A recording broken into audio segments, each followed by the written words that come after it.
जय हिंद दोस्तों, मैं हूं आपका दोस्त के बी और करंट अफेयर्स 2020 के लिए एक नई वीडियो में आप सभी का स्वागत है। तो हम लोग 2020 के जनवरी से लेकर के दिसंबर माह के बीच के जो भी हमारे टॉपिक वाइज करंट अफेयर्स थे उनकी सीरीज को डिस्कस कर रहे थे और उसी क्रम में आज इस 15वें वीडियो में हम लोग खेल करंट अफेयर्स को डिस्कस करेंगे। यानी कि 2020 में जो भी हमारे खेलों से जुड़े हुए करंट अफेयर्स हैं उनको यहाँ पर हम लोग डिस्कस करेंगे। अब वैसे अगर हम लोग खेल से जुड़े हुए प्रश्नों की बात करते हैं तो इनकी संख्या लगभग 350 के ऊपर थी। तो मैंने कोशिश की है कि जो सबसे महत्वपूर्ण करंट अफेयर हैं उनको ही इस वीडियो में शामिल किया जाए। तो लगभग 170 से ज़्यादा प्रश्नों को यहाँ पर मैंने शामिल किया है और इनको भी मैंने डिफरेंट कैटेगरी में बांट के रखा हुआ है। तो ये हमारी कैटेगरी होंगी, यानी कि जो हमारे विभिन्न खेल होते हैं उनसे जुड़े हुए करंट अफेयर्स को हम लोग डिस्कस करेंगे। क्रिकेट का जो करंट अफेयर्स है उसको हम लोग अलग डिस्कस करेंगे। इसके अलावा जो खेलों के क्षेत्र में पुरस्कार दिए जाते हैं उनको हम लोग सेपरेटली डिस्कस करेंगे और फिर जो भी आगामी खेलों के आयोजन होने वाले हैं उन सभी को भी हम लोग अलग अलग डिस्कस करेंगे। तो इन सभी का जो टाइम स्नैप है वह आपको नीचे पिन कमेंट में या फिर नीचे डिस्क्रिप्शन में मिल जाएगा। यानी कि अगर आप कोई पार्टिकुलर टॉपिक ही देखना चाहते हैं तो टाइम स्नैप के ऊपर क्लिक करके आप उस पार्टिकुलर टॉपिक को ही देख सकते हैं। तो चलिए इस वीडियो की हम शुरुआत करते हैं। वीडियो अगर आपको पसंद आता है तो इसे लाइक करने के साथ अपने सभी दोस्तों के साथ में शेयर जरूर करिएगा। पहला प्रश्न जो कि काफी ज्यादा महत्वपूर्ण है, नवंबर 2020 में Turkish grand prix formula 1 racing का जो खिताब है वह किस खिलाड़ी ने जीता? तो ये जीता था लुइस हैमिल्टन ने। किसने? लुइस हैमिल्टन ने यह खिताब जीता था।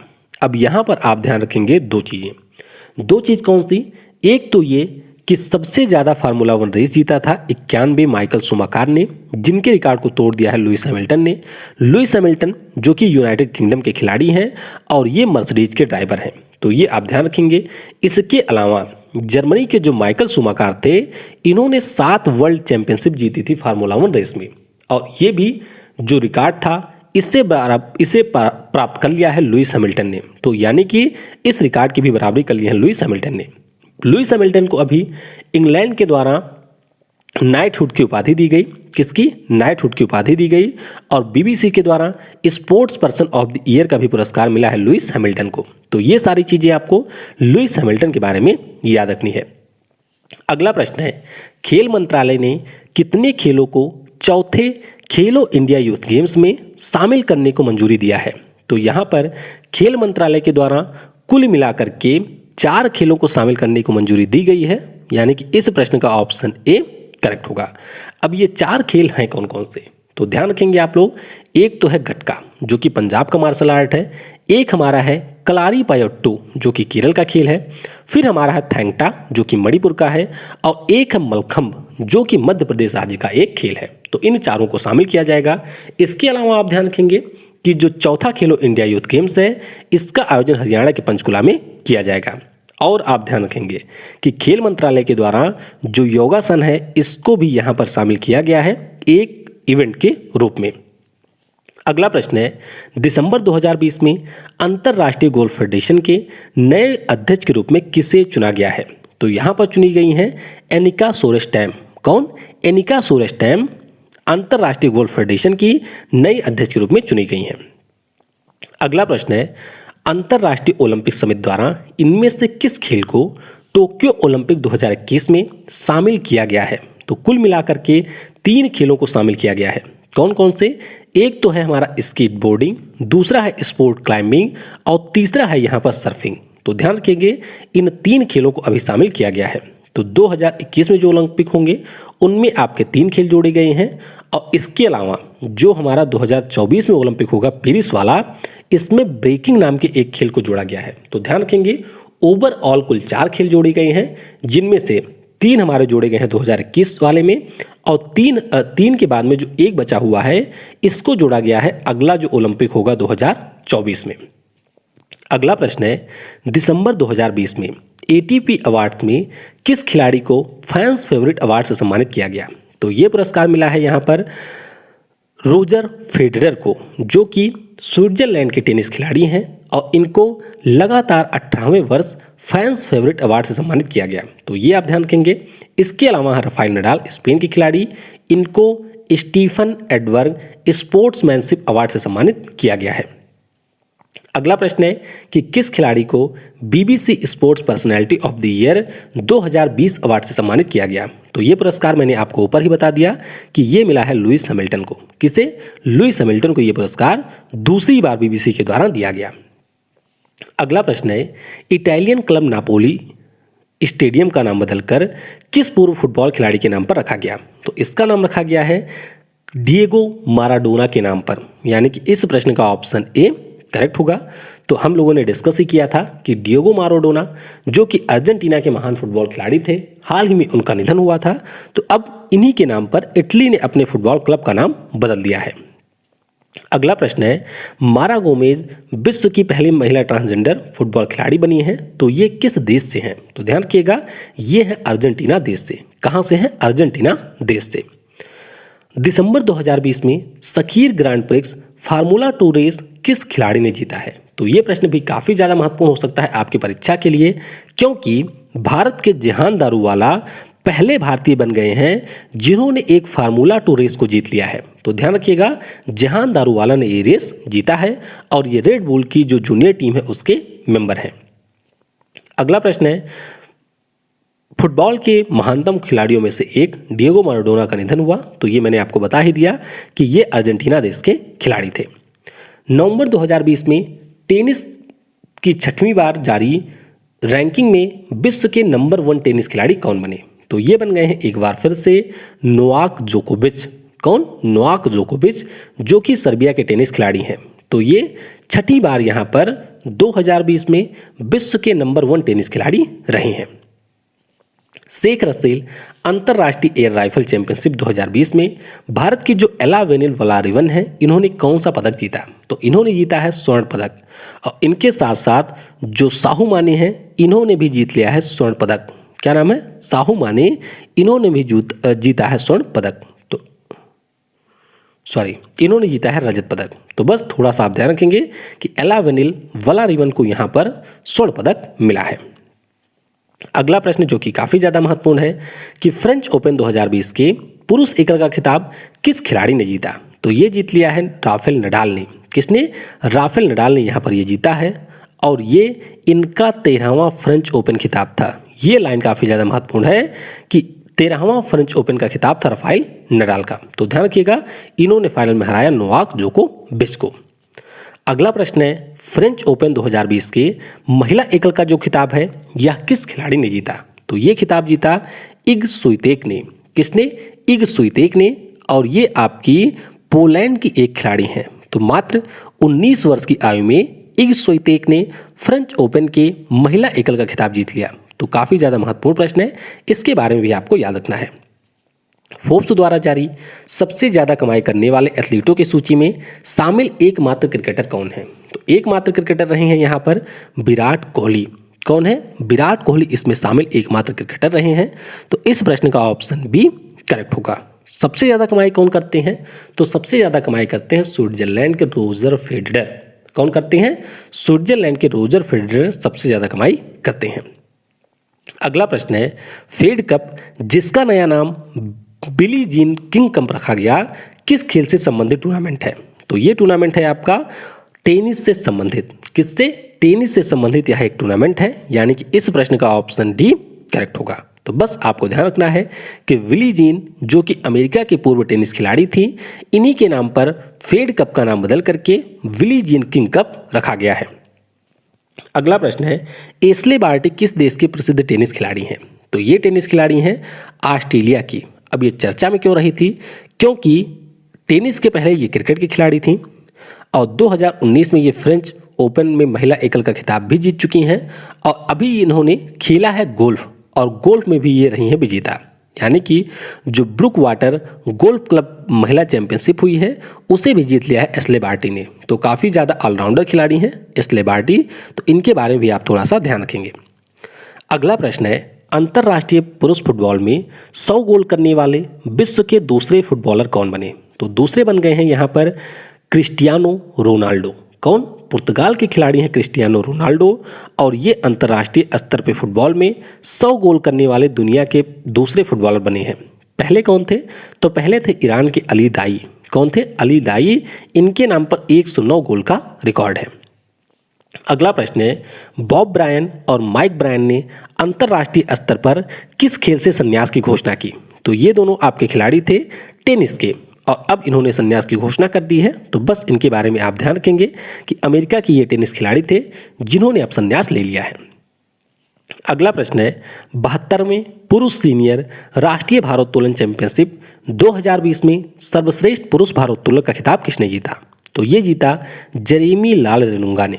किसने? जेरेमी लाल रेनुंगा पुरुष सीनियर राष्ट्रीय भारोत्तोलन चैंपियनशिप 2020 के विजेता रहे थे। अगला प्रश्न है, महिला सीनियर भारोत्तोलन चैंपियनशिप 2020 में सर्वश्रेष्ठ महिला भारोत्तोलक का खिताब किसने जीता?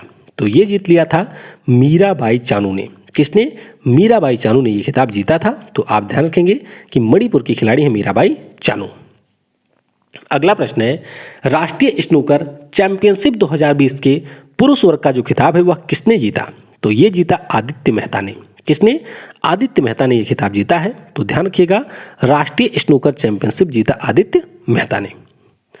अगला प्रश्न है, 21 फरवरी को खेलो इंडिया के अंतर्गत खेलो इंडिया यूनिवर्सिटी गेम्स 2020 का शुभारंभ किस शहर में किया गया?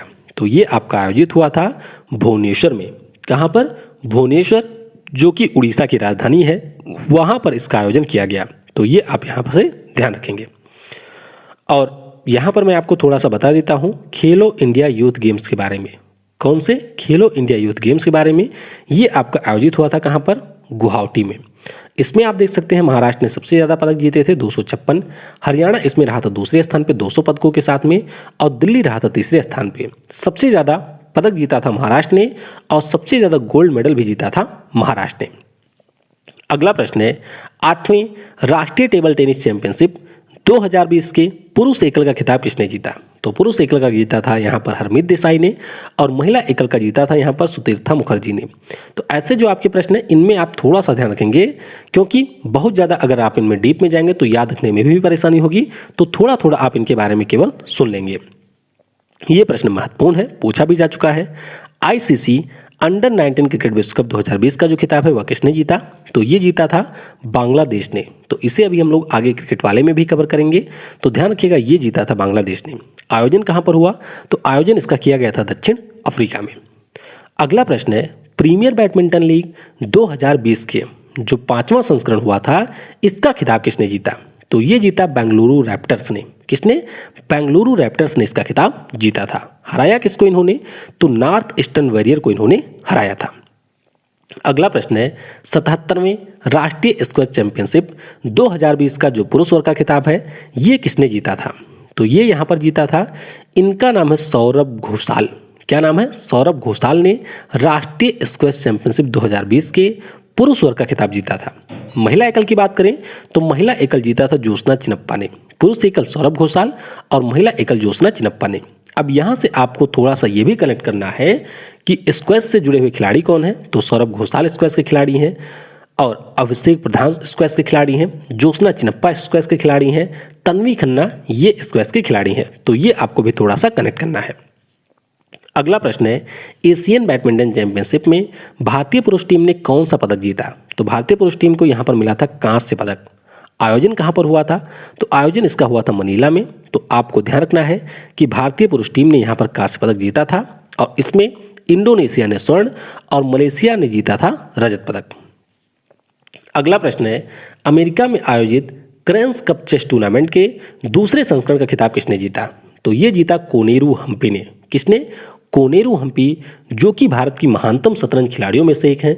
वर्तमान में विश्व रैंकिंग में ये दूसरे स्थान पे हैं, और इन्होंने यहाँ पर क्रेन्स कप चेस टूर्नामेंट के दूसरे संस्करण का खिताब जीता था। अगला प्रश्न है, एशियाई कुश्ती चैंपियनशिप में भारत के जो सुनील कुमार हैं इन्होंने कौन सा पदक जीता था? तो सुनील भाई साहब ने यहाँ पर जीत लिया था स्वर्ण पदक, और इनका नाम इसलिए महत्वपूर्ण है क्योंकि 27 वर्षों के बाद में ग्रीको रोमन श्रेणी में यह भारत को मिला पहला स्वर्ण पदक था। इससे पहले जीता था पप्पू यादव ने, और दूसरी बार जीता यहाँ पर सुनील कुमार ने। अगला प्रश्न है, एशियाई कुश्ती चैंपियनशिप 2020 में दिव्या काकरन ने कौन पदक जीता? तो दिव्या काकरन ने भी जीता था यहाँ पर स्वर्ण पदक। कौन सा? स्वर्ण पदक। और 2018 में नवजोत कौर के बाद में यह स्वर्ण पदक जीतने वाली पहली महिला खिलाड़ी थी, यानी कि ओवरऑल ये दूसरी थी और 2018 के बाद में ये पहली महिला खिलाड़ी थी। तो इनके बारे में भी आपको ध्यान रखना है, ये प्रश्न ऑलरेडी परीक्षा में पूछा भी जा चुका है। फ्रांस में आयोजित 34वें कांस ओपन चेस टूर्नामेंट का खिताब किस खिलाड़ी ने जीता? तो ये खिताब जीता डी गुकेश ने। किसने? डी गुकेश ने ये खिताब जीता है। अब डी गुकेश का नाम क्यों महत्वपूर्ण है? क्योंकि ये तमिलनाडु के खिलाड़ी हैं, पहला तो इसलिए महत्वपूर्ण है, और दूसरा 2019 में ये दुनिया के सबसे कम उम्र के ग्रैंड मास्टर बने थे हमारे देश भारत से। किससे? हमारे देश भारत से। हाल ही में सीनियर राष्ट्रीय बिलियर्ड्स चैंपियनशिप का खिताब किसने जीता? तो ये जीता है हमारे ऑल टाइम बिलियर्ड्स और स्नूकर के प्लेयर पंकज आडवाणी ने। किसने? पंकज आडवाणी ने जीता था और सौरभ कोठारी को इन्होंने हराया था। अगला प्रश्न जो कि पूछा जा चुका है कई परीक्षाओं में, ऑस्ट्रेलियन ओपन 2020 टेनिस टूर्नामेंट के महिला एकल का खिताब किसने जीता? तो ये जीत लिया सोफिया केनिन ने। किसने? सोफिया केनिन ने ये खिताब जीता था। वहीं पर अगर आपसे पुरुष एकल का पूछ लिया जाए तो ध्यान रखिएगा, सर्बिया के जो नोवाक जोकोविच हैं, इन्होंने पुरुष एकल का खिताब जीता था। किसने? पुरुष एकल का जीता था नोवाक जोकोविच ने। अगला प्रश्न है, 7वें अंतर्राष्ट्रीय T20 महिला विश्व कप 2020 का खिताब किसने जीता? तो ये भी अभी हम लोग क्रिकेट में डिस्कस करेंगे। तो फिलहाल आप ध्यान रखेंगे, ये जीता था ऑस्ट्रेलिया ने। और हराया किसको था? तो ऑस्ट्रेलिया ने हमारे देश भारत को ही हराया था। अगला प्रश्न है, हीरो आई लीग फुटबॉल टूर्नामेंट का जो खिताब है यह किसने जीत लिया था? तो ये जीता था हमारे मोहन बागान फुटबॉल क्लब ने। किसने? मोहन बागान फुटबॉल क्लब ने इसको जीता था। और हराया किसको था? तो आइजोल फुटबॉल क्लब को मोहन बागान फुटबॉल क्लब ने हरा करके हीरो आई लीग का खिताब जीता था। अगला प्रश्न है, 86वें रणजी ट्रॉफी 2019-20 का खिताब किसने जीता? तो ये जीता था सौराष्ट्र ने। किसने? सौराष्ट्र ने ये जीता था। अगला प्रश्न है, Indian super league 2019-20 football tournament का जो खिताब है वह किस टीम ने जीता? तो ये जीता ATK फुटबॉल क्लब ने। किसने? ATK फुटबॉल क्लब ने। आयोजन इसका हुआ था गोवा में, अगले साल भी गोवा में ही होगा। और फाइनल मुकाबला खेला गया एटलेटिको यानी कि ATK और चेन्नईयन फुटबॉल क्लब के बीच में, जिसमें एटलेटिको ने चेन्नईयन फुटबॉल क्लब को 3-1 से हरा दिया था। अगला प्रश्न है, 48वें वार्षिक world open online chess tournament का खिताब किस खिलाड़ी ने जीता? तो ये जीता था P इनियन ने। किसने? हमारे भारत के थे P इनियन और इन्होंने ही ये पुरस्कार जीता था। अगला प्रश्न है, ऊशु विश्व चैंपियनशिप 2019 का खिताब किसने जीता? अब यह प्रश्न इसलिए महत्वपूर्ण हो जाता है क्योंकि आपको याद ही होगा कि पिछले साल भी हम लोगों ने डिस्कस किया था, यानी कि 2019 में, कि पूनम खत्री ने यहाँ पर इस टूर्नामेंट में जीता था रजत पदक। लेकिन ईरान की एक खिलाड़ी थी मारियम, और मारियम ने जीता था स्वर्ण पदक। तो बाद में इनके ऊपर डोपिंग के आरोप लगे और जब इनका डोप टेस्ट फेल हो गया तो इनको इस प्रतियोगिता से ही बाहर कर दिया गया। और उस स्थिति में जो हमारे देश की पूनम खत्री थी, जिन्होंने जीता था रजत पदक, अब उनको मिल चुका है स्वर्ण पदक। तो ये आप ध्यान रखेंगे कि ऊशु विश्व चैंपियनशिप में स्वर्ण पदक जीता था पूनम खत्री ने। अगला प्रश्न है, US ओपन 2020 महिला एकल का जो खिताब है यह किस खिलाड़ी ने जीता? तो ये जीता था जापान की नाओमी ओसाका ने। किसने? जापान की नाओमी ओसाका ने जीता था। और हराया किसको था इन्होंने? तो बेलारूस की थी विक्टोरिया अजारेंका, जिनको हरा करके अपने तीसरे खिताब को जीता था नाओमी ओसाका ने। फिर आपसे पूछा जाएगा कि US ओपन 2020 का जो पुरुष एकल था इसे किसने जीता? तो ये जीता हमारे एक बहुत ही फेवरेट खिलाड़ी जिनका नाम है डोमिनिक थीम। तो काफ़ी समय से ये जो हमारे ग्रैंड स्लैम के फाइनल होते थे उनको हार रहे थे और फाइनली जाकर के इन्होंने US ओपन 2020 के जो पुरुष एकल का खिताब है वह इन्होंने जीत लिया। तो आप सोच सकते हैं कि एक खिलाड़ी जिसने लगभग इससे पहले 3 से 4 बार फाइनल मुकाबला खेला था ग्रैंड स्लैम का, लेकिन वो विजेता नहीं रहे थे, फाइनली जाकर के चौथी या 5वीं बार में ये विजेता रहे थे। तो काफ़ी ज़्यादा इंस्पायरेशन वाले पर्सन हैं डोमिनिक थीम। ये आपके ऑस्ट्रिया के खिलाड़ी हैं और इन्होंने अलेक्जेंडर ज्वेरेव को हरा करके US ओपन के पुरुष एकल का खिताब जीता था। अगला प्रश्न है, यूफा चैंपियन लीग 2019-20 का जो खिताब है यह किस फुटबॉल क्लब ने जीता? तो यहाँ पर बात हो रही है union of European football association, और इसका खिताब जीता था बायर्न म्यूनिख ने। किसने? बायर्न या बायर्न म्यूनिख ने यह खिताब जीता था। आयोजन यहाँ पर किया गया फुटबॉल की राजधानी लिस्बन में, जहाँ पर इन्होंने पेरिस सेंट जर्मेन को हरा दिया और इस प्रकार से ये इनका छठा यूईएफए चैंपियन लीग का खिताब था। सबसे ज़्यादा किसने जीता है? तो सबसे ज़्यादा इसे जीता है रियल मैड्रिड ने। अगला प्रश्न है, अगस्त 2020 में चेस ओलंपियाड 2020 का जो खिताब है यह किसने जीता? तो ये जीत लिया था हमारे देश भारत ने रूस के साथ में मिलकर के, यानी कि इस प्रश्न का ऑप्शन डी करेक्ट होगा। तो बस आप ध्यान रखिएगा कि जो चेस ओलंपियाड हुआ था 2020 का, इसे जीता भारत ने रूस के साथ में मिलकर के। अगला प्रश्न है, खेलो इंडिया यूनिवर्सिटी गेम्स में किस विश्वविद्यालय ने शीर्ष स्थान हासिल किया? तो शुरुआत में अभी मैंने आपको बताया कि इसका आयोजन किया गया था भुवनेश्वर में और शीर्ष स्थान मिला यहाँ पर पंजाब विश्वविद्यालय को। किसे? पंजाब विश्वविद्यालय को। इसने यहाँ पर कुल मिलाकर के 46 पदक जीते थे। सावित्रीबाई फुले विश्वविद्यालय दूसरे स्थान पर रहा, जिसने कुल मिलाकर के 37 पदक जीते थे। अगला प्रश्न है, 95वें हेस्टिंग इंटरनेशनल, चलो ये बिल्कुल बेकार वाला प्रश्न है तो इसको आगे छोड़ के बढ़ते हैं। WTA होबार्ट इंटरनेशनल ट्रॉफी के युगल वर्ग का खिताब किसने जीता? तो ये जीता था सानिया मिर्जा ने नादिया किचनोक के साथ में मिलकर के। तो बस थोड़ा सा आप इसके बारे में ध्यान रखेंगे, ये भी बेकार टाइप का प्रश्न है। फरवरी 2020 में भारतीय पैरालंपिक समिति के अध्यक्ष के रूप में किसे नियुक्त किया गया? तो यहाँ पर नियुक्ति हुई थी दीपा मलिक की। किसकी? दीपा मलिक की यहाँ पर नियुक्ति हुई थी। और दीपा मलिक की बात करते हैं तो हरियाणा की ये 60 फुट खिलाड़ी थी। अब तो शायद इन्होंने बीजेपी भी ज्वाइन कर लिया है और उसी के परिणाम स्वरूप इनको भारतीय पैरालंपिक समिति का नया अध्यक्ष बना दिया गया। वाडा के द्वारा टेनिस खिलाड़ी एबिगल स्पेयर्स पर प्रतिबंध लगाया गया। तो ये किस देश की हैं? तो बहुत ज़्यादा इनका भी नाम महत्वपूर्ण नहीं है, बस ध्यान रखिएगा कि ये आपके अमेरिका की खिलाड़ी थी और 21 महिला युगल खिताब ये जीत चुकी हैं, तो इसलिए इनका नाम थोड़ा सा महत्वपूर्ण हो जाता है। टेनिस खिलाड़ी मारिया शारापोवा ने संन्यास की घोषणा की, वह किस देश से संबंधित थी? तो ये संबंधित थी रूस देश से। कहाँ से? रूस देश से ये संबंधित थी और इनका नाम इसलिए महत्वपूर्ण हो जाता है क्योंकि 5 ग्रैंड स्लैम खिताब इन्होंने जीता हुआ है। अगला प्रश्न है, इटालियन ओपन टेनिस टूर्नामेंट 2020 का जो खिताब है यह किस खिलाड़ी ने जीता? तो ये जीता था नोवाक जोकोविच ने। किसने?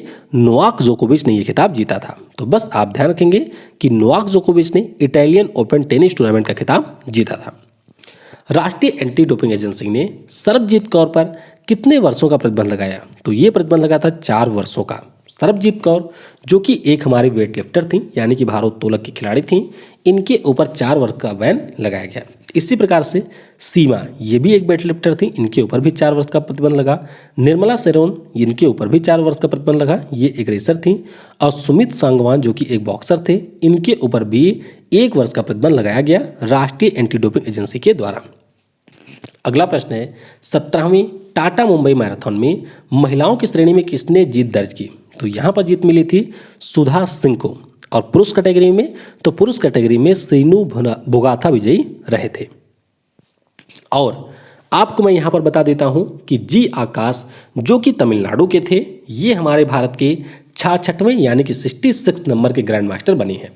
और अभी हम लोगों ने डेली करंट अफेयर वाले वीडियो में भी डिस्कस किया था कि भारत को उनका 67वां ग्रैंड मास्टर भी मिल गया है, जो कि है गोवा के। तो उनका नाम आप नीचे कमेंट में बताएंगे। तो इस प्रकार से जो हमारे खेल के करंट अफेयर्स थे उनको हम लोगों ने डिस्कस किया और अब हम लोग क्रिकेट से जुड़े हुए करंट अफेयर्स को डिस्कस करेंगे। तो चलिए एक कर से करके इन प्रश्नों की भी शुरुआत करते हैं। तो पहला प्रश्न है, कौन सा क्रिकेट खिलाड़ी 100 T20 टेस्ट और एक दिवसीय मैच खेलने वाला दुनिया का पहला खिलाड़ी बना है? तो इस खिलाड़ी का नाम है रॉस टेलर। क्या नाम है? Ross Taylor. और ये वेस्ट इंडीज की बजाय न्यूजीलैंड के खिलाड़ी हैं। वेस्ट इंडीज के नहीं हैं, ये है न्यूजीलैंड देश के खिलाड़ी। तो ध्यान रखिएगा, 100 T20, 100 टेस्ट मैच और 100 एक दिवसीय मैच खेलने वाले ये दुनिया के पहले खिलाड़ी बने हैं। अच्छा, अगला प्रश्न कौन सा है? तो T20 क्रिकेट के इतिहास में 500 T20 मैच खेलने वाले दुनिया के पहले खिलाड़ी कौन बने? तो भाई साहब ये बन गए हैं किरोन पोलार्ड। कौन? किरोन पोलार्ड, जो कि मुंबई इंडियंस के लिए IPL खेलते हैं, वेस्ट इंडीज के खिलाड़ी हैं। ये 500 T20 मैच खेलने वाले दुनिया के पहले खिलाड़ी बन गए हैं। अगला प्रश्न है, टेस्ट क्रिकेट के इतिहास में 600 विकेट लेने वाले दुनिया के पहले तेज गेंदबाज कौन बने? तो पहले तेज गेंदबाज बने हैं जेम्स एंडरसन। कौन? जेम्स एंडरसन, जिन्हें हम लोग जिमी एंडरसन के नाम से भी जानते हैं। इंग्लैंड के ये तेज गेंदबाज हैं और इस प्रकार से टेस्ट क्रिकेट में 600 विकेट लेने वाले ये दुनिया के पहले तेज गेंदबाज बने हैं। यानी कि इनसे पहले जिन्होंने भी 600 विकेट लिया था वह सारे स्पिन गेंदबाज थे। तो ये आप देख सकते हैं सबसे ज़्यादा विकेट लिया हुआ है श्रीलंका के मुथैया मुरलीधरन ने, इनके विकेट की संख्या है 800। शेन वॉर्न जो कि ऑस्ट्रेलिया के लेग स्पिनर थे, इनके नाम पर है 708 विकेट। और हमारे यहाँ के अनिल कुंबले साहब, जिन्हें हम लोग जंबो के नाम से जानते हैं, ये सबसे ज़्यादा विकेट लेने वाले खिलाड़ियों की सूची में तीसरे स्थान पे हैं। तो नीचे कमेंट में ज़रा बता दीजिएगा कि अनिल कुंबले ने कुल कितने विकेट लिए हैं। तो बस आप ध्यान रखेंगे कि जेम्स एंडरसन 600 विकेट लेने वाले दुनिया के पहले तेज गेंदबाज बने हैं। और स्टुअर्ट ब्राड का नाम भी आप ध्यान रखेंगे, इन्होंने अभी टेस्ट क्रिकेट में अपने 500 विकेट पूरे किए हैं। अगला प्रश्न है MRF tyres ICC men's T20 player ranking में 900 रेटिंग अंक पार करने वाले पहले खिलाड़ी कौन बने? तो इनका नाम है डेविड मलान। क्या नाम है? David Malan. तो डेविड मलान इंग्लैंड के खिलाड़ी हैं और ये अभी T20 क्रिकेट के इतिहास में 900 रेटिंग अंक पार करने वाले दुनिया के पहले खिलाड़ी बन गए हैं। तो बस आप ध्यान रखेंगे कि इंग्लैंड के डेविड मलान ने ये रिकॉर्ड बनाया है।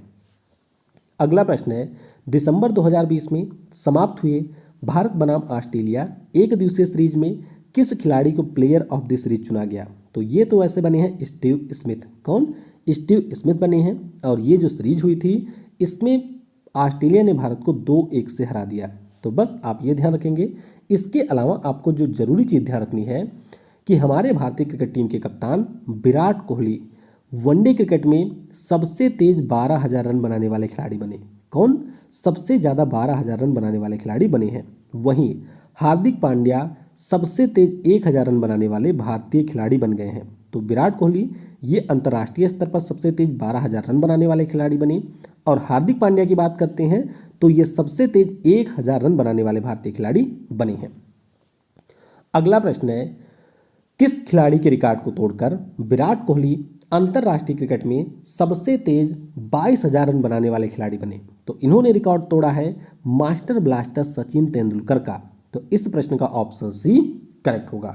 तो यहाँ पर अपनी 462वीं इनिंग के दौरान भारत और ऑस्ट्रेलिया के बीच में जो वनडे सीरीज हो रही थी उसमें विराट कोहली ने 22,000 रनों का आंकड़ा पार किया। तो ये आप ध्यान रखेंगे।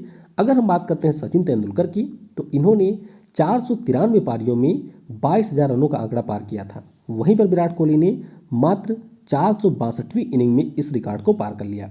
इसके अलावा आप ध्यान रखेंगे कि विराट कोहली तीसरे ऐसे भारतीय बन गए हैं जिन्होंने अंतर्राष्ट्रीय क्रिकेट में 22,000 से ज़्यादा रन बनाया हुआ है। अगला प्रश्न है IPL 2020 का जो फाइनल मुकाबला है किस टीम ने जीत लिया है? तो ये जीता है मुंबई इंडियंस ने 5वीं बार। तो काफ़ी ज़्यादा महत्वपूर्ण प्रश्न है, ध्यान रखिएगा। मुंबई इंडियंस ने 5वीं बार इसे जीता है और हराया किसे? दिल्ली कैपिटल्स को यहाँ पर मुंबई इंडियंस ने हराया है। दो चीज़ आप और ध्यान रखेंगे, ऑरेंज कैप मिला है KL राहुल को और पर्पल कैप यहाँ पर मिला है कागिसो रबाडा को। यानी कि KL राहुल ने सबसे ज़्यादा रन बनाए इस टूर्नामेंट में और कागिसो रबाडा ने सबसे ज़्यादा विकेट लिए थे। अगला प्रश्न है महिला T20 चैलेंज क्रिकेट टूर्नामेंट के तीसरे संस्करण का जो खिताब है वह किसने जीता? तो ये जीता है ट्रेल ब्लेजर्स ने। किसने? ट्रेल ब्लेजर्स ने ये खिताब जीता। तो इस प्रश्न का ऑप्शन सी करेक्ट होगा। अब आपको पहले ये ध्यान रखना है कि ये जो हमारा महिला T20 चैलेंज है यह भी IPL की तरह UAE में आयोजित किया गया और यहाँ पर ट्रेल ब्लेजर्स ने सुपर नोवाज को 16 रनों से हरा दिया। प्लेयर ऑफ द टूर्नामेंट कौन रही? तो प्लेयर ऑफ द टूर्नामेंट रही है राधा यादव, जिन्होंने इस टूर्नामेंट में टोटल 8 विकेट लिए थे। तो बस आप ध्यान रखेंगे कि तीसरा संस्करण था जिसे जीता ट्रेल ब्लेजर्स ने। इससे पहले के जो दोनों संस्करण थे उसे जीता था सुपर नोवाज ने। अगला प्रश्न है हाल ही में T20 क्रिकेट में 1000 छक्के लगाने वाले दुनिया के पहले बल्लेबाज कौन बने? तो पहले बल्लेबाज बन गए हैं क्रिस गेल। कौन? क्रिस गेल, जो कि वेस्ट इंडीज के खिलाड़ी हैं और ये T20 क्रिकेट के इतिहास में 1000 छक्के लगाने वाले पहले खिलाड़ी बन गए हैं। तो बस आप ध्यान रखेंगे कि 410वें मैच के दौरान इन्होंने अपना 1000वां छक्का लगाया है। वेस्ट इंडीज के खिलाड़ी हैं और IPL में वर्तमान में ये किंग्स 11 पंजाब के लिए खेलते हैं। अगला प्रश्न है फोर्ब्स द्वारा जारी सबसे ज़्यादा कमाई करने वाले एथलीटों की सूची में शामिल एकमात्र क्रिकेटर कौन है? तो एकमात्र क्रिकेटर हैं विराट कोहली। कौन? विराट कोहली, जो कि वर्तमान में भारतीय क्रिकेट टीम के कप्तान हैं। ये सबसे ज़्यादा एथलीटों की सूची में शामिल एकमात्र क्रिकेटर हैं। सबसे ज़्यादा कमाई कौन करता है? तो सबसे ज़्यादा कमाई करते हैं रोजर फेडरर, जो कि स्विट्जरलैंड के टेनिस खिलाड़ी हैं। पुर्तगाल के फुटबॉल खिलाड़ी क्रिस्टियानो रोनाल्डो हैं दूसरे स्थान पे। और विराट कोहली की बात करते हैं तो ये 2020 में 66वें स्थान पर रहे हैं, यानी कि 66 पोजीशन पे हैं विराट कोहली। अगला प्रश्न है, अगस्त 2020 में T20 क्रिकेट में 500 विकेट लेने वाले विश्व के पहले गेंदबाज कौन बने? तो ये बन गए हैं DJ Bravo. Champion champion champion. तो DJ ब्रावो ये T20 क्रिकेट में 500 विकेट लेने वाले विश्व के पहले गेंदबाज बने हैं। तो बस इनका नाम आपको ध्यान रखना है कि 500 विकेट इन्होंने टेस्ट क्रिकेट में पूरा किया है। अगला प्रश्न है, वर्ष 2020 में किस खिलाड़ी को ICC हॉल ऑफ फेम में शामिल किया गया? तो यहाँ पर शामिल किया गया है कुल 3 खिलाड़ियों को। एक तो है जैक कैलिस, दक्षिण अफ्रीका के पूर्व खिलाड़ी। जहीर अब्बास की बात करते हैं तो पाकिस्तान के पूर्व खिलाड़ी हैं। और लीसा स्टालेकर की बात करते हैं तो ये ऑस्ट्रेलिया की पूर्व महिला खिलाड़ी रही हैं। तो इन तीनों को अभी ICC के द्वारा अपने हॉल ऑफ फेम में शामिल किया गया। तो इस प्रश्न का ऑप्शन डी यानी कि उपरयुक्त तीनों करेक्ट होगा। तो बस आप ध्यान रखिएगा कि ICC हॉल ऑफ फेम में इन 3 खिलाड़ियों को शामिल किया गया है। अगला प्रश्न है, ICC अंडर 19 क्रिकेट विश्व कप 2020 का खिताब किसने जीता? तो ये खिताब जीता बांग्लादेश ने। किसने? बांग्लादेश ने ये खिताब जीता। और फाइनल मुकाबले में हराया किसको था? तो हमारे देश भारत को हरा करके बांग्लादेश ने ये खिताब जीता था। अब यहाँ से आपको 3 से 4 पॉइंट ध्यान रखने हैं, जैसे कि अंडर 19 विश्व कप 2020 का आयोजन किया गया दक्षिण अफ्रीका में। कहाँ पर? दक्षिण अफ्रीका में आयोजन किया गया था। कुल मिलाकर के 16 टीमें इसमें शामिल हुई थीं। ये प्रश्न ऑलरेडी परीक्षा में पूछा जा चुका है। सबसे ज़्यादा रन यहाँ पर बनाया था यशस्वी जायसवाल ने, और इसीलिए ये प्लेयर ऑफ द टूर्नामेंट रहे, हमारे देश के खिलाड़ी हैं। और सबसे ज़्यादा विकेट लिया था रवि बिश्नोई ने। तो ये आप यहाँ पर याद रखेंगे। 7वें अंतर्राष्ट्रीय T20 महिला विश्व कप 2020 का जो खिताब है यह किसने जीत लिया? तो ये खिताब जीता एक बार फिर से ऑस्ट्रेलिया ने, और ये ऑस्ट्रेलिया की टीम का 5वां खिताब था। तो आप देख सकते हैं कि टोटल 7 विश्व कप हुए हैं और 7 में से 5 जीता है ऑस्ट्रेलिया ने। आयोजन कहाँ पर हुआ था? तो आयोजन भी इसका ऑस्ट्रेलिया में हुआ था। कुल मिलाकर के 10 टीमें इसमें पार्टिसिपेट की थीं और फाइनल मुकाबले में यहाँ भी भारतीय महिला टीम को हार मिली, यानी कि फाइनल में हमारी महिला टीम पहुंची थी। तो ऑस्ट्रेलिया ने फाइनल मुकाबला जीता। सबसे ज़्यादा रन बना करके प्लेयर ऑफ द सीरीज रही बेथ मूनी, जो कि है ऑस्ट्रेलिया की, और सबसे ज़्यादा विकेट इसमें लिया मेगन स्कट ने। तो यहाँ पर भी आपको कई सारे पॉइंट ध्यान रखने हैं। 86वें रणजी ट्रॉफी 2019-20 का जो खिताब है यह किसने जीत लिया? तो ये जीता सौराष्ट्र ने। किसने? सौराष्ट्र ने यहाँ पर फाइनल मुकाबले में बंगाल को हरा दिया पहली पारी में बढ़त के आधार पर, और इस प्रकार से 86th addition of Ranji trophy ये जीता है सौराष्ट्र ने। सबसे ज़्यादा रन यहाँ पर बनाया राहुल दलाल ने। सबसे ज़्यादा विकेट किसने लिया? तो जयदेव उनादकट ने लिया। और 2 पॉइंट आपको ध्यान रखना है कि चंडीगढ़ की टीम पहली बार रणजी ट्रॉफी में शामिल हुई थी। कौन? चंडीगढ़ की टीम पहली बार इसमें शामिल हुई थी। सबसे ज़्यादा जीता किसने है रणजी ट्रॉफी? तो ये जीता है मुंबई ने। किसने? मुंबई ने 41 बार इसका खिताब जीता हुआ है। अगला प्रश्न है, जनवरी 2020 में किस क्रिकेटर को वर्ष 2019 के लिए पॉली उमरीगर अवार्ड से सम्मानित किया गया? तो ये पुरस्कार मिला जसप्रीत बुमराह को। किसे? जसप्रीत बुमराह को पॉली उमरीगर अवार्ड से सम्मानित किया गया। तो इनका नाम आपको ध्यान रखना है। वहीं पर महिलाओं के लिए पूनम यादव को ये पुरस्कार मिला है। किसे? पूनम यादव को ये पुरस्कार दिया गया। 2 पुरस्कार और मिले के श्रीकांत और अंजुम चोपड़ा को, और ये था CK Naidu lifetime achievement पुरस्कार। तो तीनों आपके लिए काफ़ी ज़्यादा महत्वपूर्ण है। अगला प्रश्न है, ICC के द्वारा किस खिलाड़ी को best cricketer of the year के अंतर्गत सर गैरफील्ड सोबर्स ट्रॉफी से सम्मानित किया गया? तो ये पुरस्कार मिला है बेन स्टोक्स को। किसे? बेन स्टोक्स, जो कि खिलाड़ी हैं इंग्लैंड के। इन्हें ICC के द्वारा सर्वश्रेष्ठ प्लेयर का खिताब मिला था 2019 के लिए। ICC के द्वारा किस खिलाड़ी को एक दिवसीय क्रिकेटर ऑफ द ईयर चुना गया? तो ये चुने गए हमारे रोहित शर्मा, और test cricketer of the year रहे पैट कमिंस। कौन? Pat Cummins. तो पैट कमिंस और रोहित शर्मा दोनों का नाम आप याद रखेंगे। अगला प्रश्न है, ICC द्वारा किस खिलाड़ी को ओडीआई और टेस्ट के लिए कैप्टन ऑफ द ईयर नामित किया गया? तो यहाँ पर नामित किए गए हैं भारतीय क्रिकेट टीम के कप्तान विराट कोहली। कौन? विराट कोहली यहाँ पर नामित किए गए हैं। इसके अलावा आप ध्यान रखेंगे कि स्पिरिट ऑफ द ईयर का भी जो अवार्ड है ये दिया गया विराट कोहली को। तो ये प्रश्न ऑलरेडी परीक्षा में पूछा जा चुका है 2 बार। तो ध्यान रखेंगे स्पिरिट ऑफ द ईयर का पुरस्कार आईसीसी के द्वारा विराट कोहली को दिया गया था। अगला प्रश्न है, ऑस्ट्रेलिया क्रिकेट पुरस्कारों में किस खिलाड़ी को एलन बॉर्डर मेडल से सम्मानित किया गया? तो ये पुरस्कार मिला डेविड वार्नर को। किसे? ऑस्ट्रेलिया पुरुष टीम के खिलाड़ी हैं डेविड वार्नर, और इन्हें ऑस्ट्रेलिया का जो वार्षिक पुरस्कार होता है क्रिकेट के लिए, इसमें सर्वश्रेष्ठ पुरस्कार एलन बॉर्डर मेडल से सम्मानित किया गया। वहीं पर एलिसा हीली को, किसे? एलिसा हीली को महिला टी20 और ओडीआई खिलाड़ी का पुरस्कार दिया गया। और महिला खिलाड़ी जो है एलिसा पेरी, कौन? एलिसा पेरी, इनको दूसरी बार बेलिंडा क्लार्क अवार्ड से सम्मानित किया गया। तो इनके बारे में भी आप याद रखेंगे। लॉरियास वर्ल्ड स्पोर्ट्स अवार्ड में किसे स्पोर्ट्समैन ऑफ द ईयर के पुरस्कार से सम्मानित किया गया? तो ये तो आपको ध्यान ही रखना है कि लुइस हैमिल्टन और लियोनेल मेसी को मिला था। लेकिन सबसे महत्वपूर्ण चीज़ आप जो ध्यान रखेंगे कि पूर्व भारतीय क्रिकेटर सचिन तेंदुलकर को यहाँ पर बेस्ट स्पोर्टिंग मूवमेंट 2000 से 2020 के लिए अवार्ड मिला है। और ये प्रश्न ऑलरेडी 2 परीक्षा में पूछा जा चुका है, तो इसके बारे में भी आप याद रखेंगे। वर्ष 2020 के लिए मोहन बागान रत्न पुरस्कार से किसे सम्मानित किया गया? तो ये पुरस्कार मिला 2 लोगों को, एक तो है गुरबख्श सिंह और दूसरे हैं पलाश नंदी। तो इस प्रश्न का ऑप्शन सी करेक्ट होगा। अब यहाँ से आप ध्यान रखेंगे कि पलाश नंदी तो है हॉकी के खिलाड़ी, लेकिन गुरबख्श सिंह की बात करते हैं तो ये हमारे प्रथम श्रेणी क्रिकेट के खिलाड़ी रहे थे, और इन्हीं को भी मोहन बागान रत्न पुरस्कार से सम्मानित किया गया है। अगला प्रश्न है, राजीव गांधी खेल रत्न पुरस्कार 2020 से सम्मानित किए जाने वाले रोहित शर्मा किस नंबर के क्रिकेटर हैं? तो ये बने हैं 4थे नंबर के क्रिकेटर, यानी कि इस प्रश्न का ऑप्शन डी करेक्ट होगा। तो कुल मिलाकर के 4 ही खिलाड़ी हैं, तो चारों के नाम आपको ध्यान रखने हैं। सबसे पहले ये मिला था किसे? सचिन तेंदुलकर को। किसे? सचिन तेंदुलकर को सबसे पहले मिला था। महेंद्र सिंह धोनी को मिला दूसरे नंबर पर, और विराट कोहली थे तीसरे खिलाड़ी, और अब चौथे खिलाड़ी बन गए हैं रोहित शर्मा, जिनको राजीव गांधी खेल रत्न पुरस्कार से सम्मानित किया गया है।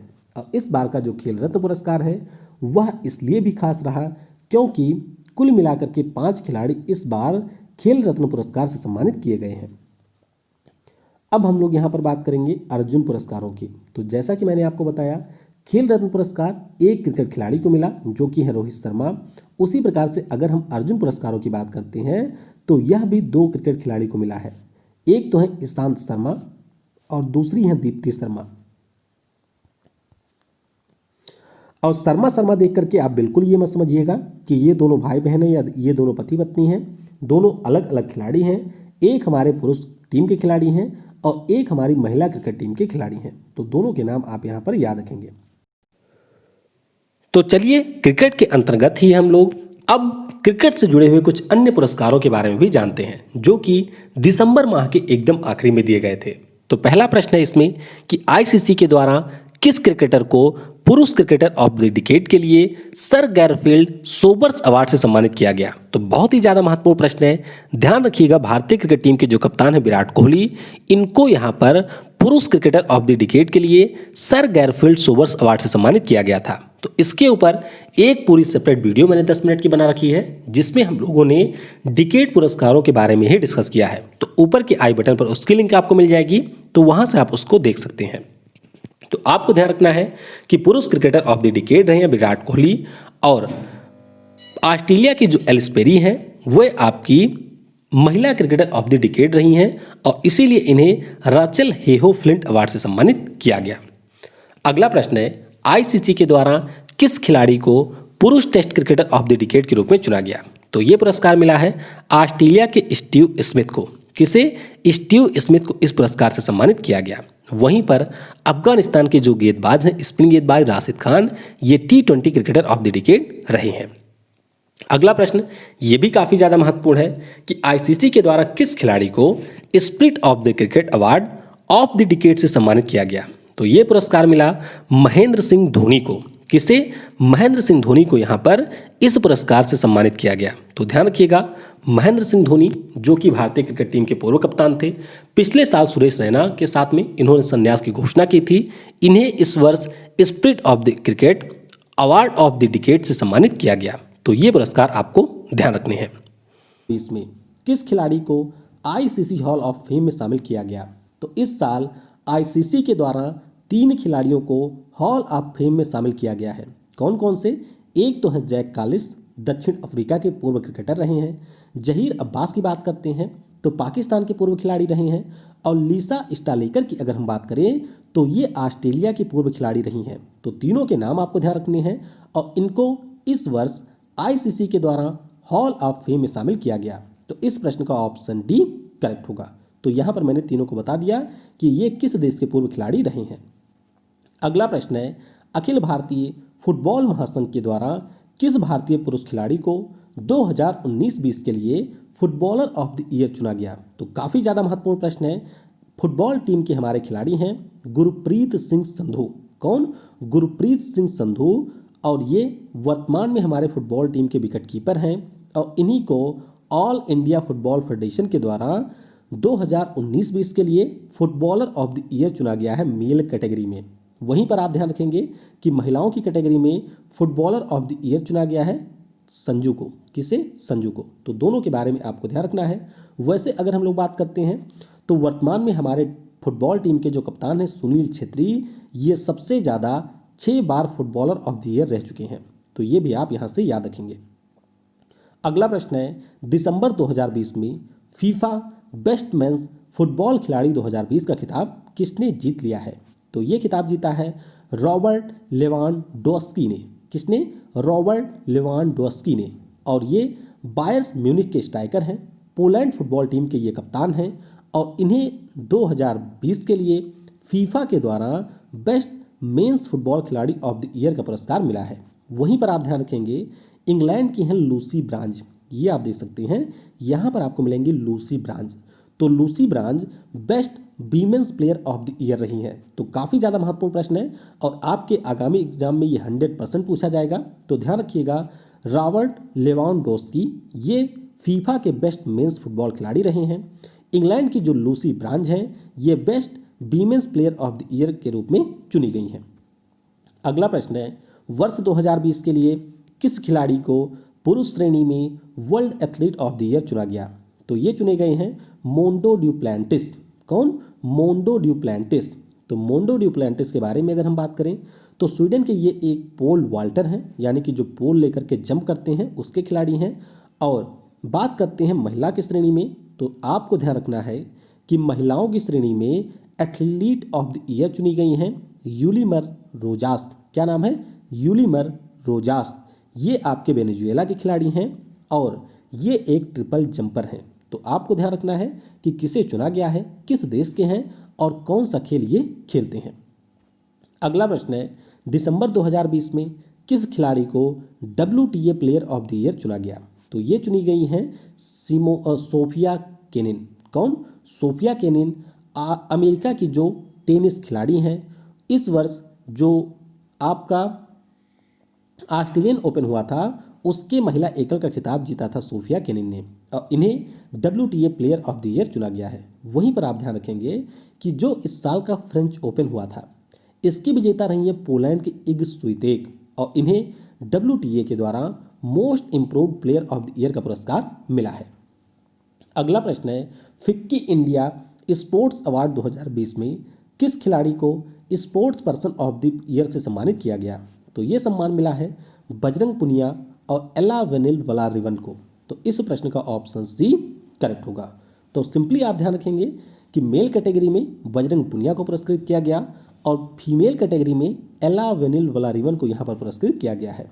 बजरंग पुनिया के बारे में आप सभी को पता होगा कि ये हरियाणा के रेसलर हैं। वहीं पर अगर हम एला वेनिल वलारिवन की बात करते हैं तो ये हमारी एक निशानेबाज हैं। तो ये आप ध्यान रखेंगे। उसके अलावा आपको ध्यान रखना है कि जो हमारा मध्य प्रदेश राज्य है उसको खेल को बढ़ावा देने के लिए सर्वश्रेष्ठ राज्य का पुरस्कार दिया गया है। तो ये पुरस्कार भी काफ़ी महत्वपूर्ण है। अगला प्रश्न है, जनवरी 2020 में किस क्रिकेटर को वर्ष 2019 के लिए पॉली उमरीगर अवार्ड से सम्मानित किया गया। तो ये पुरस्कार दिया गया तेज गेंदबाज जसप्रीत बुमराह को। किसे? जसप्रीत बुमराह को बीसीसीआई के द्वारा ये पुरस्कार दिया गया है। तो ये आप ध्यान रखेंगे। महिला कैटेगरी में बात करते हैं तो पूनम यादव को यहाँ पर पुरस्कार मिला है। के श्रीकांत और अंजुम चोपड़ा, इनको CK Nayudu lifetime achievement पुरस्कार से सम्मानित किया गया। तो 3 पुरस्कार हैं, तीनों के बारे में आप ध्यान रखेंगे और ये तीनों ऑलरेडी परीक्षा में पूछे भी जा चुके हैं। अगला प्रश्न है, आईसीसी के द्वारा किस खिलाड़ी को best cricketer of the year के अंतर्गत सर गैरफील्ड सोबर्स ट्रॉफी से सम्मानित किया गया? तो पहले तो आप ये ध्यान रखेंगे कि सर गैरफील्ड सोबर्स नाम का जो अवार्ड है यह क्रिकेट के क्षेत्र में दिया जाता है और यहाँ पर best cricketer of the year रहे थे बेन स्टोक्स। कौन? बेन स्टोक्स, और ये हैं इंग्लैंड के खिलाड़ी। तो ध्यान रखेंगे आईसीसी के द्वारा यहाँ पर यह पुरस्कार मिलता है। अगला प्रश्न है, आईसीसी के द्वारा किस खिलाड़ी को एक दिवसीय क्रिकेटर ऑफ द ईयर चुना गया? तो ये चुना गया रोहित शर्मा को। किसे? रोहित शर्मा को चुना गया, यानी कि इस प्रश्न का ऑप्शन सी करेक्ट होगा। वहीं पर थोड़ा सा आप ध्यान रखेंगे कि test cricketer of the year रहे थे पैट कमिंस, जो कि हैं ऑस्ट्रेलिया के। ये प्रश्न काफ़ी ज़्यादा महत्वपूर्ण है।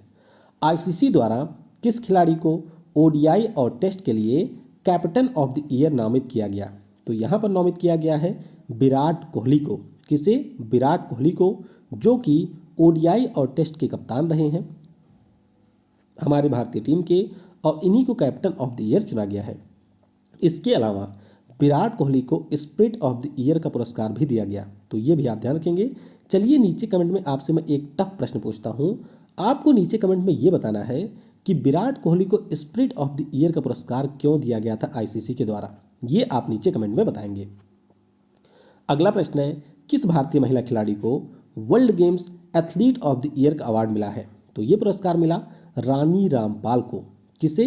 रानी रामपाल, जो कि हमारे महिला हॉकी टीम की कप्तान हैं, हरियाणा की ये खिलाड़ी हैं और इन्हीं को world games athlete of the year का अवार्ड मिला है। तो ये आप यहाँ से याद रखेंगे।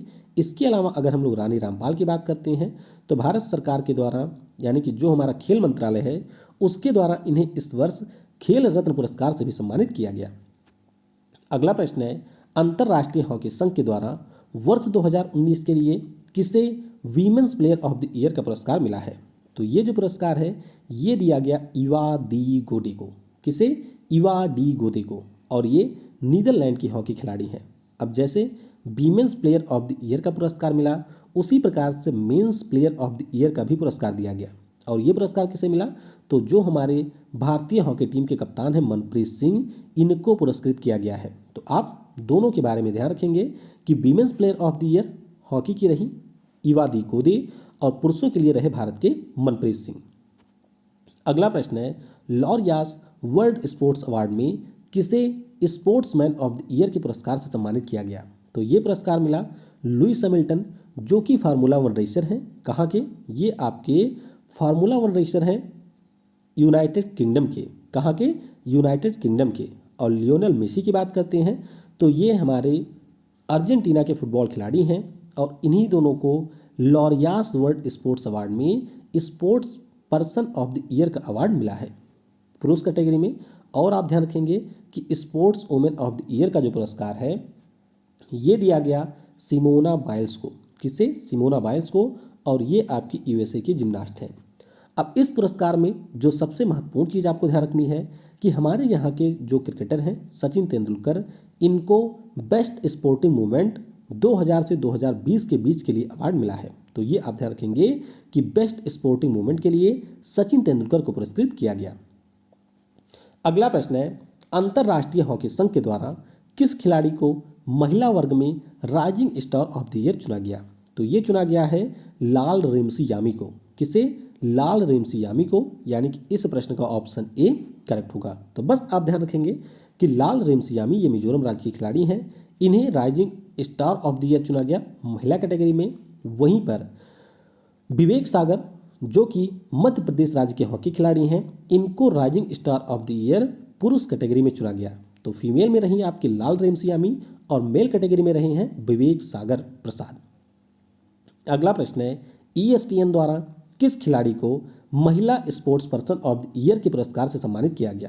तो ये पुरस्कार मिला है PB सिंधु को। पीवी सिंधु जो कि तेलंगाना राज्य की बैडमिंटन खिलाड़ी हैं, गोल्डन गर्ल के नाम से भी इन्हें जाना जाता है और इन्हीं को महिलाओं की कैटेगरी में sports person of the year का पुरस्कार मिला है। वहीं पर आप ध्यान रखेंगे कि पुरुष कैटेगरी में sports person of the year का जो पुरस्कार है ये दिया गया है सौरभ चौधरी को। किसे? सौरभ चौधरी को, और ये एक निशानेबाज है। अगला प्रश्न है, times of India sports award के चौथे संस्करण में किसे sports person of the year का पुरस्कार मिला है? तो ये पुरस्कार मिला पीबी सिंधु को। किसे? पीबी सिंधु को यहाँ पर पुरस्कृत किया गया। तो बस आप ध्यान रखेंगे कि times of India sports award में पीबी सिंधु को पुरस्कार मिला है। अगला प्रश्न है, तीसरे हॉकी इंडिया वार्षिक अवार्ड में किस खिलाड़ी को पुरुष वर्ग में Dhruv Batra player of the year 2019 का पुरस्कार मिला है? तो पहले तो आपको ध्यान रखना है कि Dhruv Batra player of the year का जो पुरस्कार है ये हमारे हॉकी के फील्ड में दिया जाता है। पुरुष वर्ग में किसे मिला? तो पुरुष वर्ग में ये मिला मनप्रीत सिंह को। किसे? मनप्रीत सिंह को, जो कि पुरुष हॉकी टीम के कप्तान हैं। तो जैसे अभी हम लोगों ने ऊपर डिस्कस किया कि बीसीसीआई खेल के क्षेत्र में पुरस्कार देती है क्रिकेट में, एआईएफएफ बेस्ट फुटबॉलर चूज करती है, उसी प्रकार से जो हॉकी इंडिया है उसके द्वारा भी जो साल के सर्वश्रेष्ठ खिलाड़ी रहते हैं उनको पुरस्कृत किया जाता है। तो मेल कैटेगरी में ये पुरस्कार मिला मनप्रीत सिंह को और फीमेल कैटेगरी में ये पुरस्कार मिला रानी रामपाल को। किसे? रानी रामपाल को ये पुरस्कार मिला है। तो दोनों पुरस्कारों के बारे में आप याद रखेंगे।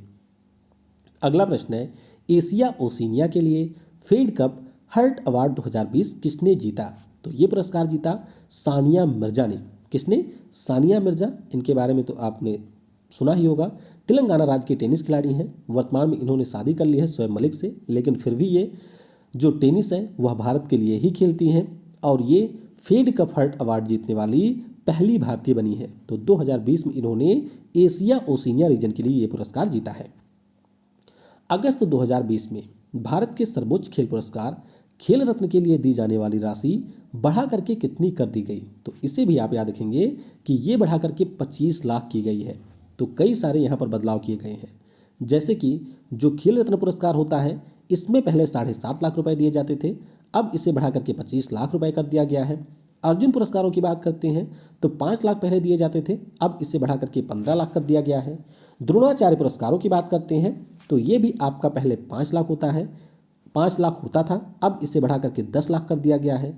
द्रोणाचार्य पुरस्कार आजीवन उपलब्धि की कैटेगरी में बात करते हैं तो इसे भी 5 लाख से बढ़ा करके 15 लाख किया गया। तो ये आपको यहाँ पर याद रखने हैं। अगला प्रश्न, वर्ष 2020 के लिए मोहन बागान रत्न पुरस्कार से किसे सम्मानित किया गया? तो ये पुरस्कार मिला है 2 लोगों को, एक तो है गुरबख्श सिंह, दूसरे हैं पलाश नंदी। तो इस प्रश्न का ऑप्शन सी करेक्ट होगा। तो फिलहाल के लिए आप ध्यान रखेंगे कि हॉकी के खिलाड़ी रहे हैं गुरबख्श सिंह और भारत के पूर्व क्रिकेटर रहे हैं फर्स्ट क्लास क्रिकेट के पलाश नंदी, और इन्हीं दोनों को मोहन बागान दिवस यानी कि 29 जुलाई के दिन सम्मानित किया गया है। तो इसके बारे में आपको ध्यान रखना है। वैसे एक पुरस्कार आप इसमें और ध्यान रख सकते हैं कि 1975 में जब हमारी हॉकी टीम ने हॉकी विश्व कप जीता था उस समय उसके खिलाड़ी थे अशोक कुमार जी, और अशोक कुमार जी को इसके लिए आजीवन उपलब्धि पुरस्कार से सम्मानित किया गया है। अगला प्रश्न है, किस महान बास्केटबॉल खिलाड़ी को अमेरिका के नाई Smith basketball hall of fame में शामिल किया गया? तो ये शामिल किया गया है ब्लैक माम्बा यानी कि कोबे ब्रायंट को। तो इस प्रश्न का ऑप्शन सी करेक्ट होगा।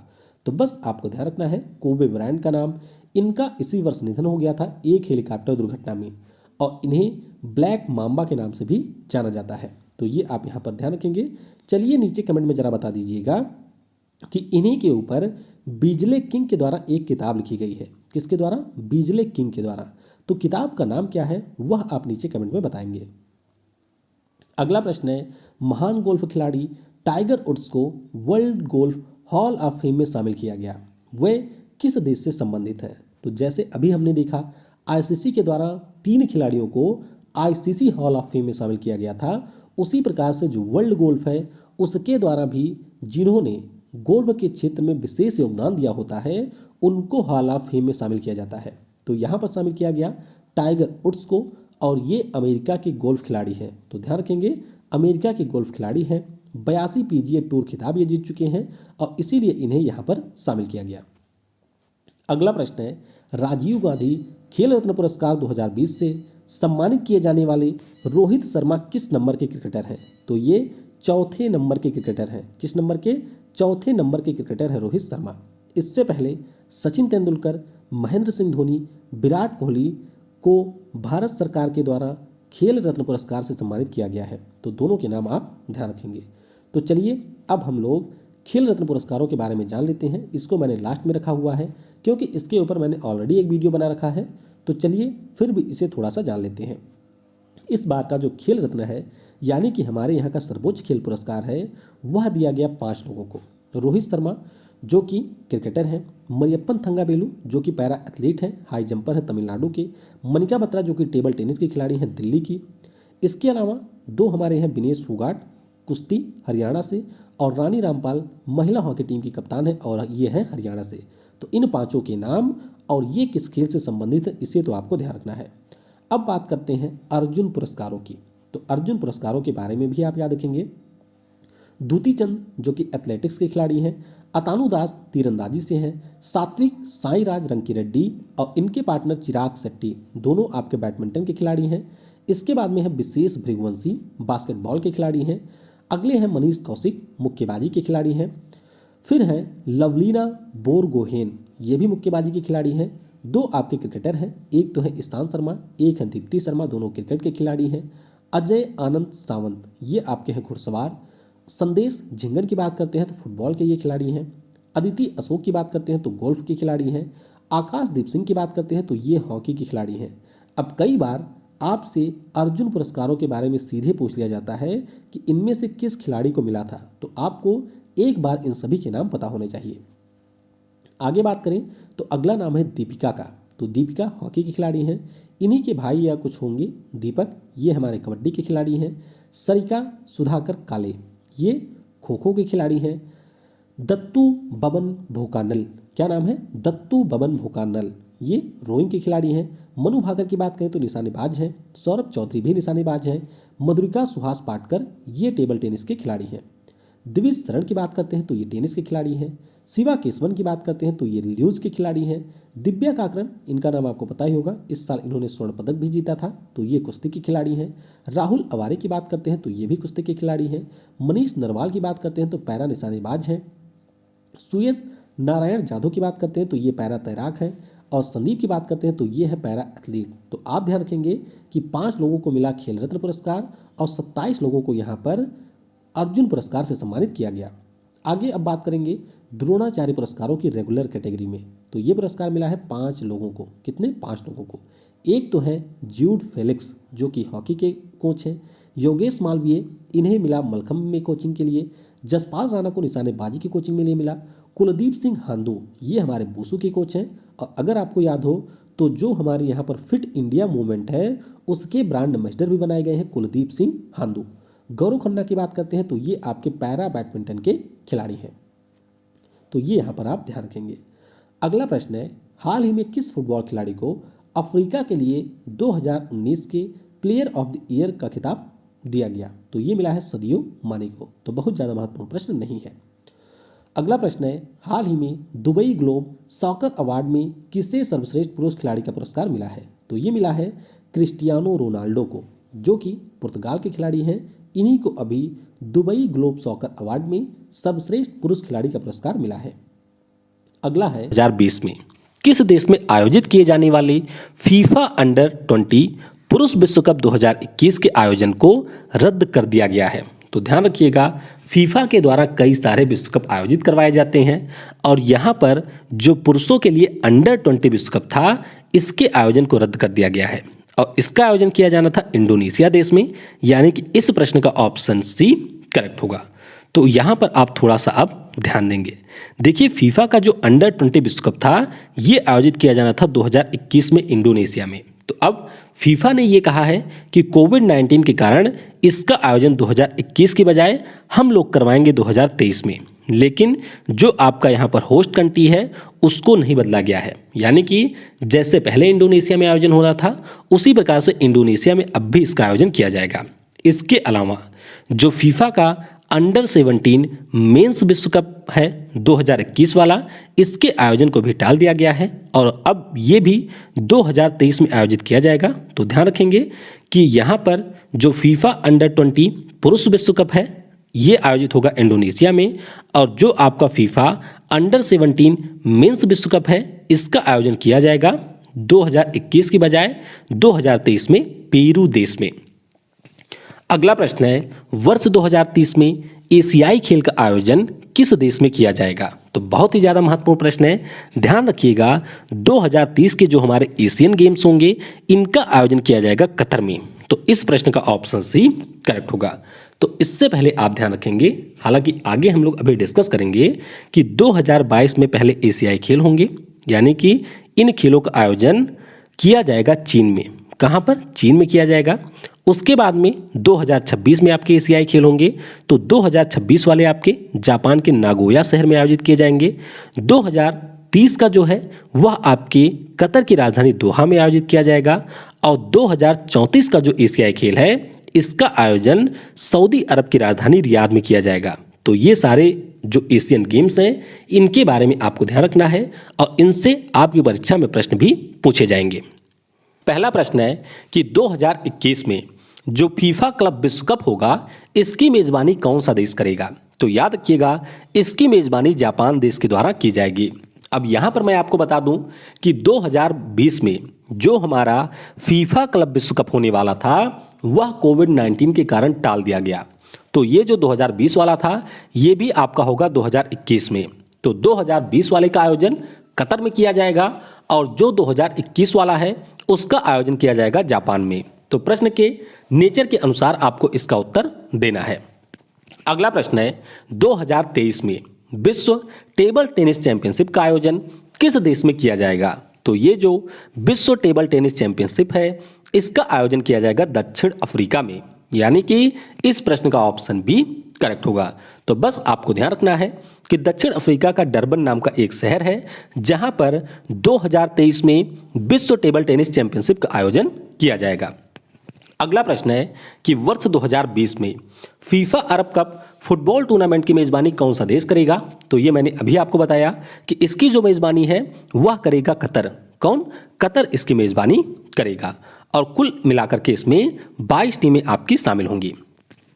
अगला प्रश्न है, वर्ष 2023 के हिंद महासागर द्वीपीय खेलों का आयोजन किस देश में किया जाएगा? तो ये जो आपके इंडियन ओशियन आइलैंड गेम्स हैं इनका आयोजन किया जाएगा मेडागास्कर में। पहले इसका आयोजन मालदीव में प्रस्तावित था, लेकिन मालदीव की तैयारी पूरी नहीं थी और कोविड-19 के कारण इसको अब टाल करके मेडागास्कर में कर दिया गया है। तो ध्यान रखिएगा हिंद महासागर द्वीपीय खेल का आयोजन वर्ष 2023 में मेडागास्कर में किया जाएगा। अगला प्रश्न है, वर्ष 2021 में 16वें एशिया कप क्रिकेट टूर्नामेंट का आयोजन किस देश में किया जाएगा? तो 2021 वाला जो है इसका आयोजन होगा हमारे पड़ोसी देश श्रीलंका में। कहां पर? श्रीलंका में इसका आयोजन किया जाएगा। तो पहले ये भी आपका पाकिस्तान में प्रस्तावित था, लेकिन पाकिस्तान से इसको हटा करके अब श्रीलंका में कर दिया गया है और आईसीसी ने कहा पाकिस्तान से कि भैया आप ज़्यादा रोइए मत, 2022 वाला जो एशिया कप होगा उसे आप अपने देश में आयोजित करवा लीजिएगा। तो ध्यान रखिएगा 2021 में होगा श्रीलंका में और 2022 में जो होगा वह आपके पाकिस्तान में आयोजित किया जाएगा। एशिया कप की अगर हम लोग बात करते हैं तो 1983 में प्रत्येक 2 वर्षों में इसका आयोजन किया जाता है और हमारे देश की जो टीम है उसने सबसे ज़्यादा 7 बार इस टूर्नामेंट को जीता हुआ है। अगला प्रश्न है, किस देश में आयोजित किए जाने वाला 2021 अंडर 17 फीफा महिला विश्व कप के आयोजन को रद्द किया गया? तो ये जो 2020 का अंडर 17 फीफा महिला विश्व कप था ये आयोजित किया जाना था हमारे देश भारत में, लेकिन कोविड-19 के कारण अब इसको टाल करके 2021 में भेज दिया गया है, यानी कि 2021 में इसका आयोजन किया जाएगा। वहीं पर आपको ये ध्यान रखना है कि 2020 में ही अंडर 20 फीफा महिला विश्व कप का आयोजन भी किया जाना था और इसे टाल करके कोस्टा रिका में भेजा गया है। कहां पर? कोस्टा रिका में भेजा गया है। अगला प्रश्न है, अंतर्राष्ट्रीय जूडो महासंघ की ग्रैंड स्लैम 2020 प्रतियोगिता का आयोजन किस देश में किया जाएगा? तो ये प्रतियोगिता होगी हंगरी देश में। कहां पर? हंगरी की जो राजधानी है बुडापेस्ट, यहां पर इसका आयोजन 23 से लेकर के 26 अक्टूबर तक किया जा चुका है। तो ध्यान रखिएगा, ग्रैंड स्लैम 2020 टूर्नामेंट ये आयोजित हुआ हंगरी की राजधानी बुडापेस्ट में।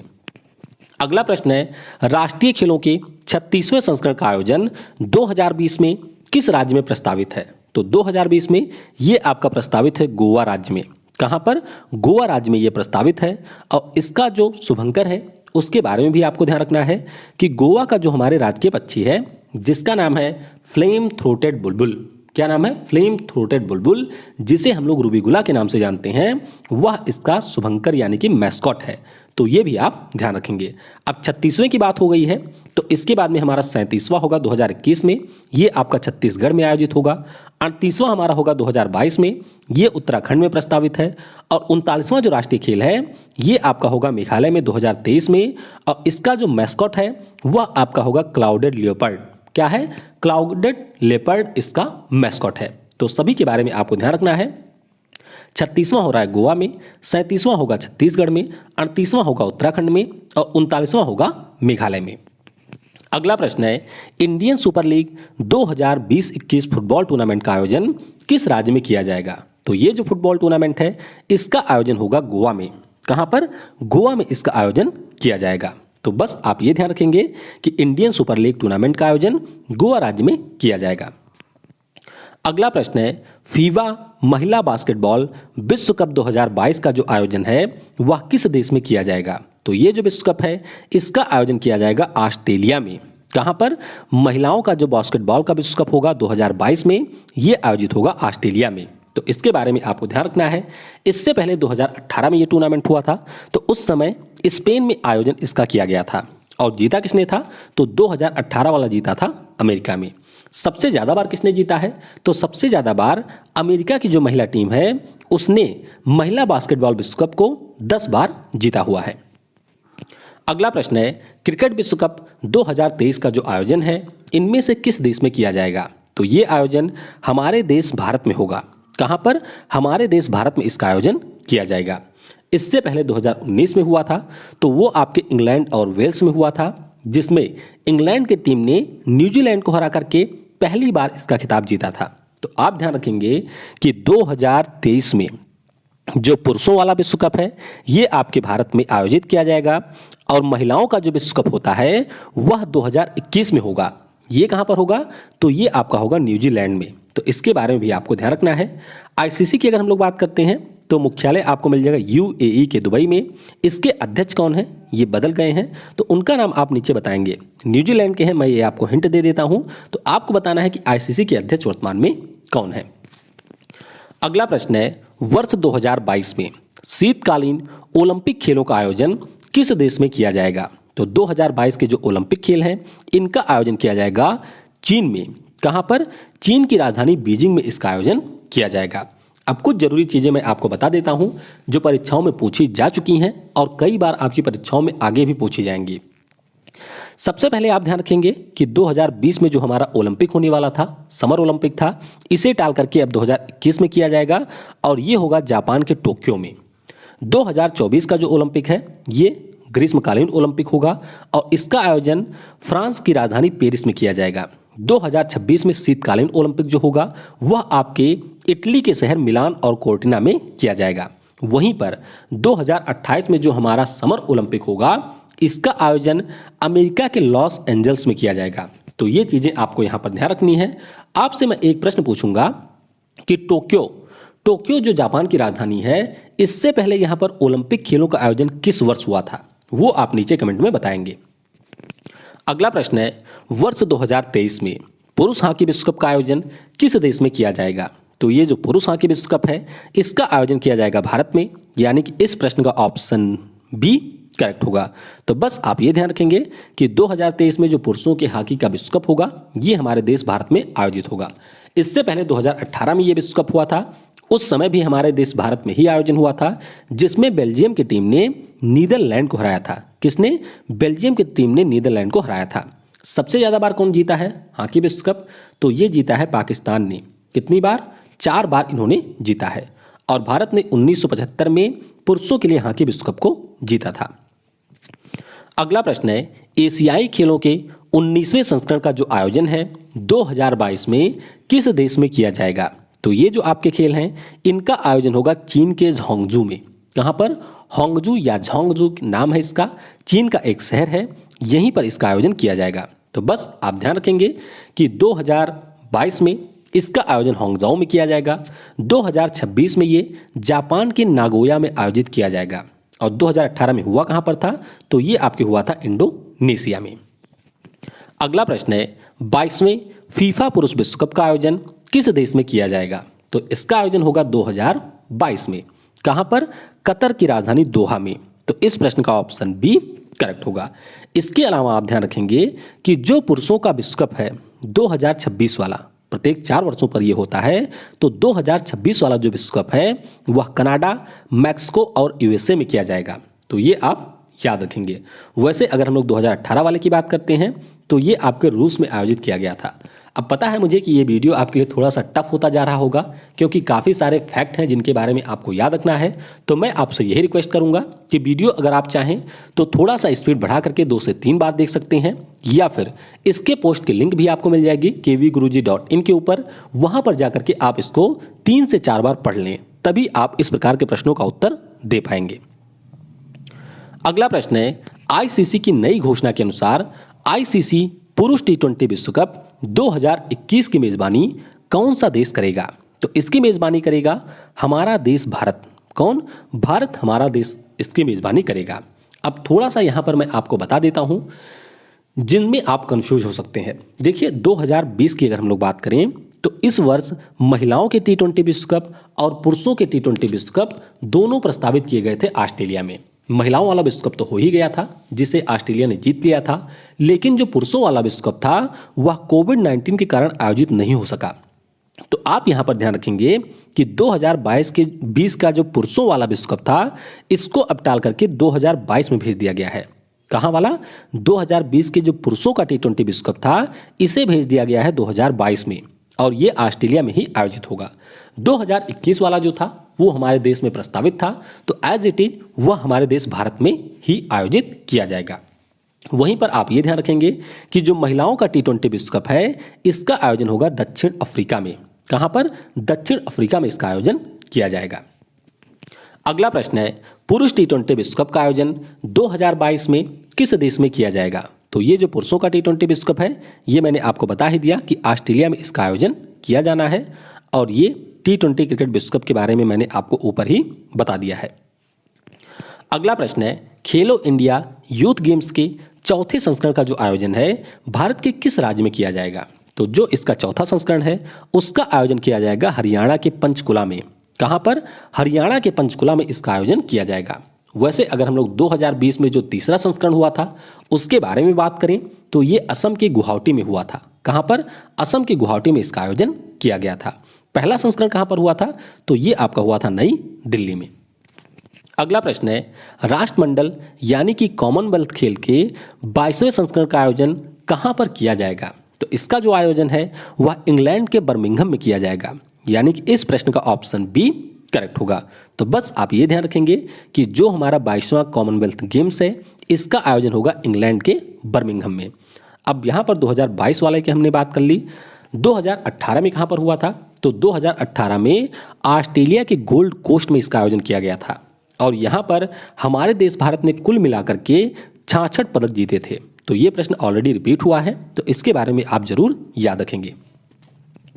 अगला प्रश्न है 2022 में महिला हॉकी विश्व कप का आयोजन कहां पर किया जाएगा? तो इसका आयोजन 2 देशों में होगा, एक तो है स्पेन, दूसरा है नीदरलैंड। तो इस प्रश्न का ऑप्शन सी करेक्ट होगा।